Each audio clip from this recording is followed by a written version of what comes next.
Sup everybody, this is Karak with ACG, and as always, it's my continuing mission to bring you reviews that aren't 2 minutes long or filled with sponsored bullcrap.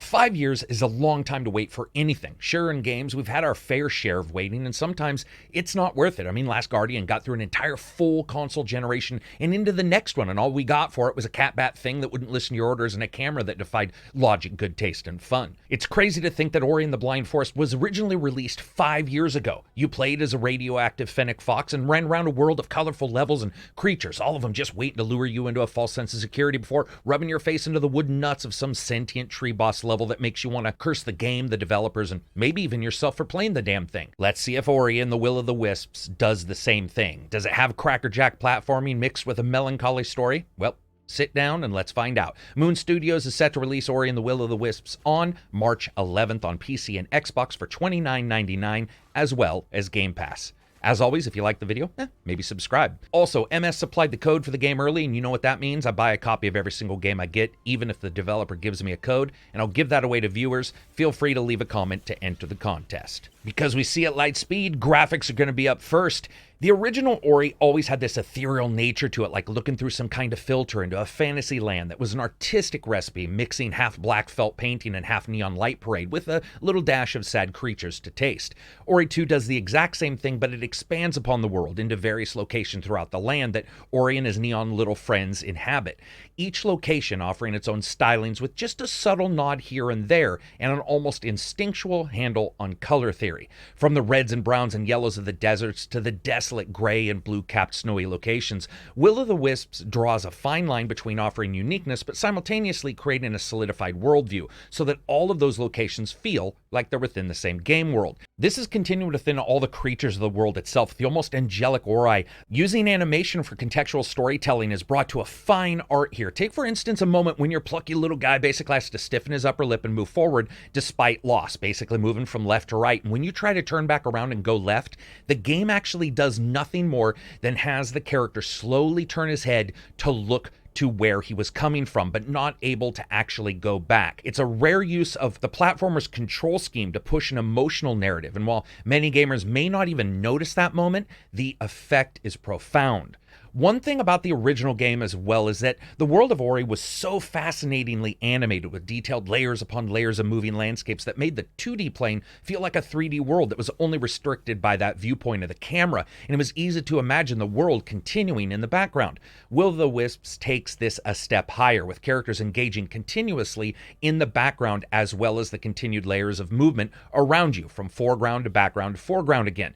Will of the Wisps has animation spilling out of it everywhere, and for the most part, that never impacts the gameplay itself, but instead continues to present this feeling of exploration and imagination as each new location brings with it requirements from past experiences to get through it, as well as this seamless overall feel of graphical fidelity between each location. It's really rare to get a 2D platformer with this much animation going on around it. It feels excellent and always alive, and all that motion is helped by the fact that the game does support HDR on the Xbox X and the PC. However, it does have some problems. The first is that, even for me, sometimes this super saturated way in which the world's presented results in moments where I'm like, where the hell am I? Especially because the color use is extraordinarily important for some skills and exploration.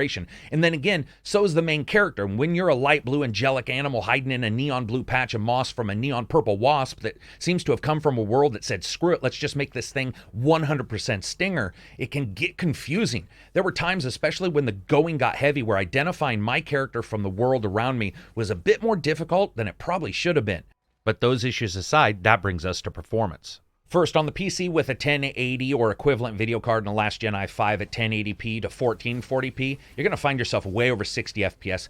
And with anything current and a high-end card, you will usually see well over 100 FPS, even with a 4K resolution. Now, the consoles were a little bit rough, but right here at the finish line, the developers have released a patch for the consoles. The Xbox X is damn near very close to always at 60 FPS. It does drop here and there. The original consoles and the S are improved greatly. They still do fluctuate in their FPS a great deal compared to the X itself, but they all look and perform much better. Those stutters and freezes that many people were tweeting about and talking about in previews seem completely gone. They even went so far as to add some detail on some of the characters and in some of the scenes. Really impressive when it comes to a patch that's right here and just under the wire. When it comes down to it, Ori and the Will of the Wisps was already a fantastic looking game, but with that patch, make sure you get it by the way, it really did improve it. It is a phenomenal looking title, and one, regardless of what platform you're playing it on, is well worth experiencing when it comes to just the visuals alone. And that brings us to sound, music, and voice.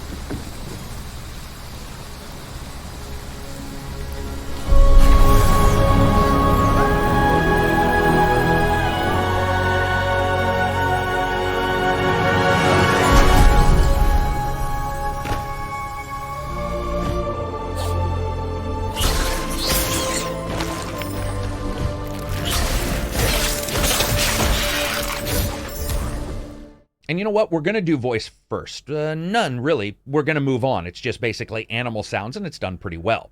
And that brings us to sound.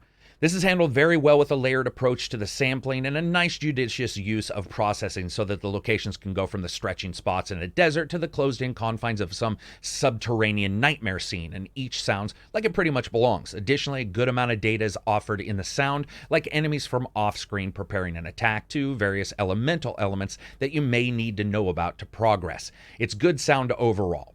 And that brings us to music. Yeah, we've all got that one friend who's the living equivalent of the hold my beer meme, where you're like, hey man, I wrote a riff last night, and they're like, hey man, I wrote 7 fucking songs last night.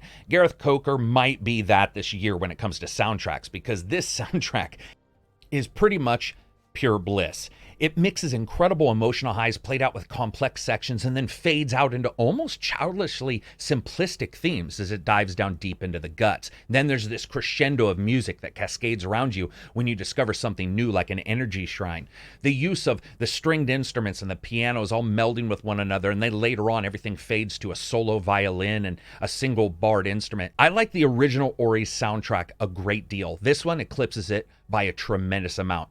For me, gaming soundtracks can be excellent in the moment as well as outside the game, but really very few titles have soundtracks I'd listen to just while, hanging out with friends. Will of the Wisps is easily one of them. And that brings us to gameplay and a bit about the story. Ori and the Blind Forest originally started out with a bang emotionally, a hit to the gut, then a chop to the nuts, then it reached in and tore out your heart all in like the first hour. Somehow, still got most of us to keep playing it, somehow feverishly hoping it wasn't gonna all be true. Wisps is a far more tempered beginning to this tale, and I think it makes a lot of sense when you look at how the gameplay's constructed. Instead of an epic moment and a horrific death, it's more of an adventure and a mistake made during it that causes the actual crux of the story. From that moment on, you dive in, and it's almost instantly that you start to see the changes in the formula.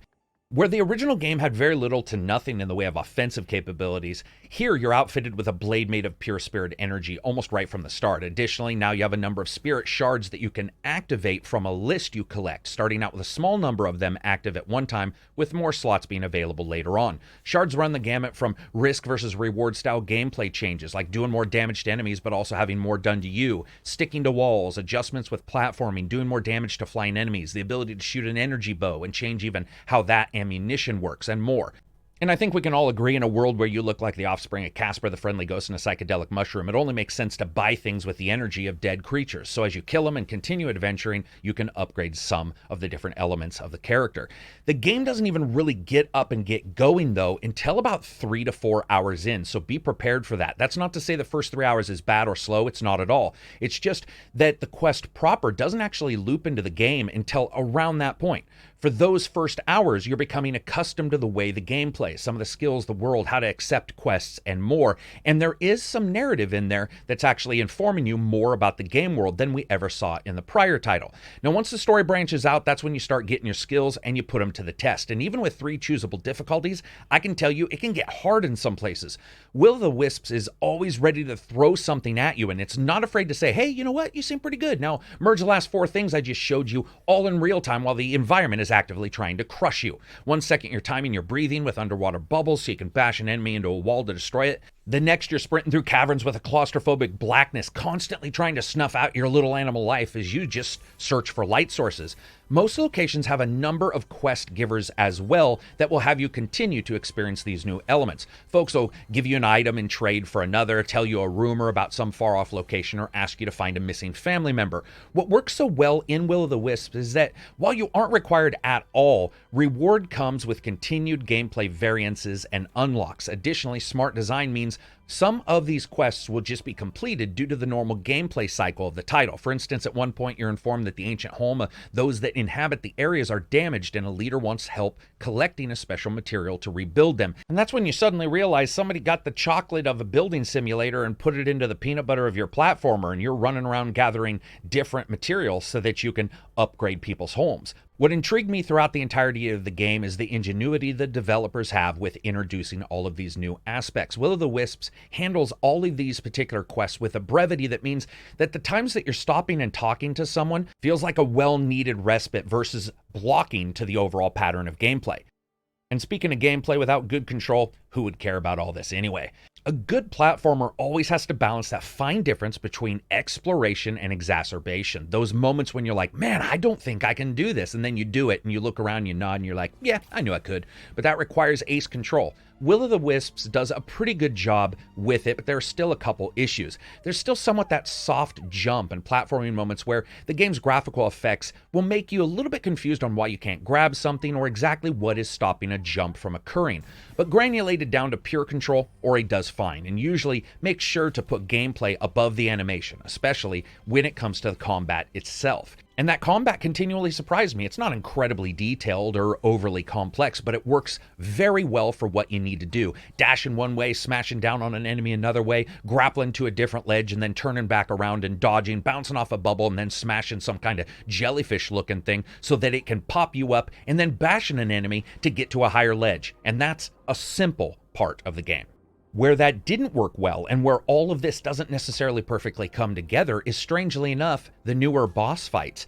When the game is at its basic and best is with the normal boss fight. It works fine and you're just basically trying to smash the shit out of the enemy. It's not magical, they aren't going to be talked about with the masters of their day, but it's the running or stealthing kind of bosses that just don't pan out here. And it makes you wonder why they chose to do it, because those skills that you have upgraded and attached in the shards to you can actually hinder you a great deal in some of these. For example, there's one boss where you're running away from them as the world's flooded with water, but it's clunky and it's cumbersome, and the skills and the shards that you've activated can actually make this particular moment insanely hard. It's almost amateurish in the way, and worse yet, it doesn't require the use of any prior skills learned and accumulated over time, but instead treads that really boring line of forced run from left to right with the boss constantly keeping up. Luckily, it's not very long, but it damned well felt longer than it actually was because it really wasn't that fun. And in some of the bosses and in some of the locations, this can actually be made a little bit worse with this damned checkpoint system. Now, I don't necessarily hate it, but come on, you should have looked at some of these.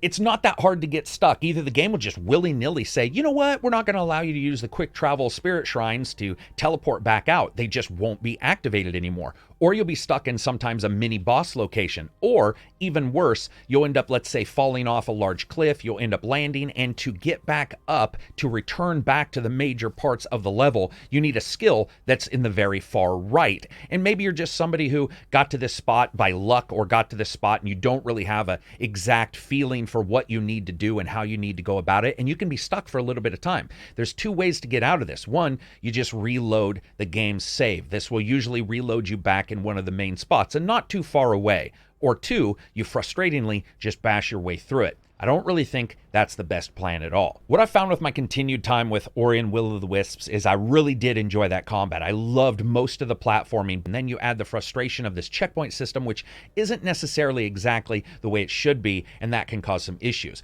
Lastly, and this is a huge plus, the game is cross-save compatible, which is a dream for me for testing, but also good for anybody who has a console and a PC and wants to, for whatever reason, bounce between them. When it comes to keyboard and mouse control, I got to admit, I wasn't a fan. I used the controller. The controller just seemed to work better in this kind of platformer, but that'll be up to you. And that brings us to fun factor. I didn't know what to expect of this. Adding in that combat, that slick movement with the swords, I didn't really think that I was going to enjoy it as much as I did. But Ori and Will of the Wisps nails it on both sections. It nails it in that exploration of these environments that are so elastic, so large, and just so imaginative. And then at the same time, adds combat in that, while not incredibly complex, really does work. Luckily on the PC, it is mostly flawless and just a joy to behold. On the consoles, a little bit more problems, but overall, the game is a blast.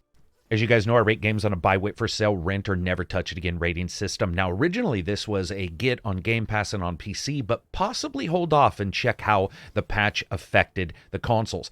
Well, it did. It came out and it affected them dramatically. It's improved in all ways and it's well worth getting regardless. Even if you do get it on the S or original, you can expect a bit of a rougher look and a rougher feel, but it is still highly worth it. Ori and the Will of the Wisps is a fantastic sequel and one well worth experiencing regardless of how you get it. It is really a joy to behold. So that's it for me. I hope you guys liked the video. If you did, give it a thumbs up. If you didn't, give it a thumbs down. Check out Reddit and Twitter and all of that. And of course, you can become a patron. I got to tell you guys, demonetization, it's crazy. Mentioning the beer virus, you get demonetized right away. It's a rough time. I would love for you guys to come by. Check out the Patreon. It's a great group. If you get a chance, if maybe I've saved you a little cash or found you a game you didn't expect to like and you loved or warned you off of a bad one, come on by. It absolutely helps, and it's a great group in there. An amazing team and well worth joining up. Peace out and enjoy the rest of your week.